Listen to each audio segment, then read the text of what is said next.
L'annonce du décès de Thierry Ardisson, survenue ce lundi 14 juillet 2025, a secoué le paysage audiovisuel français. L'homme en noir, figure emblématique de la télévision, s'est éteint à l'âge de 76 ans, emporté par un cancer du foie. Depuis, les hommages affluent, émouvants, sincères, personnels. Parmi eux, celui de Christine Bravo a retenu l'attention, autant pour sa tendresse que pour son absence annoncée à la cérémonie funéraire. Christine Bravo, journaliste et amie de longue date de Thierry Ardisson, s'est exprimée dans les colonnes du Parisien. Très affectée, elle confie qu'elle ne pourra pas assister aux obsèques prévues ce jeudi 17 juillet à l'église Saint-Roch de Paris. La raison est simple, je suis en Corse, déclare-t-elle, avant d'ajouter qu'elle rendra hommage à sa manière, loin de la foule, loin du bruit médiatique. J'irai sur sa tombe régulièrement pour lui raconter les piapias de la vie parisienne, avec notre ami commun, le producteur Philippe Tullier, explique-t-elle avec émotion. Elle poursuit, j'ai cru comprendre qu'il voulait être enterré dans le sud, loin de l'agitation médiatique. Un des derniers paradoxes de ce grand Parisien. Son ton est doux, respectueux, presque complice. On sent que les mots sont choisis, pesés, porteurs d'une affection profonde. Christine Bravo n'a pas besoin de caméras ou de grandes déclarations publiques pour faire part de son deuil.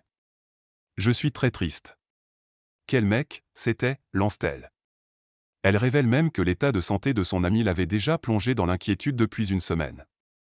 On m'a prévenu qu'il n'allait plus du tout. Cela faisait des jours que je ne dormais plus. Je l'ai accompagné par la pensée. Cette phrase, je l'ai accompagné par la pensée, résume à elle seule le lien invisible mais puissant qui unissait les deux personnalités. Un lien né il y a plus de 40 ans. Elle se souvient encore, avec tendresse et malice, de leur première rencontre. J'avais 26 ans, lui quelques années de plus. Je lui propose de le déposer en Solex mais je n'avais pas de casque pour lui.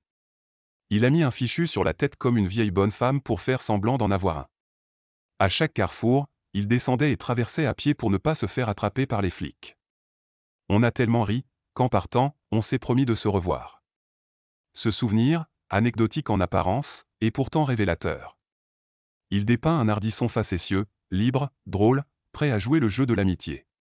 Et surtout, il montre combien Christine Bravo et lui partageaient un lien singulier, fait de complicité et de respect mutuel. Alors, son absence aux obsèques ne sonne pas comme un renoncement, mais plutôt comme une fidélité à leur style de relation, intime, loin des convenances. Elle choisit de pleurer son ami en silence, sous le soleil corse, en se promettant de lui parler encore, sur sa tombe, à l'ombre du sud, loin de Paris.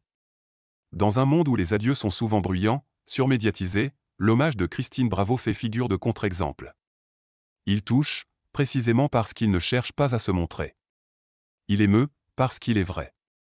Et il rappelle que parfois, l'absence physique n'est pas synonyme d'indifférence. Au contraire.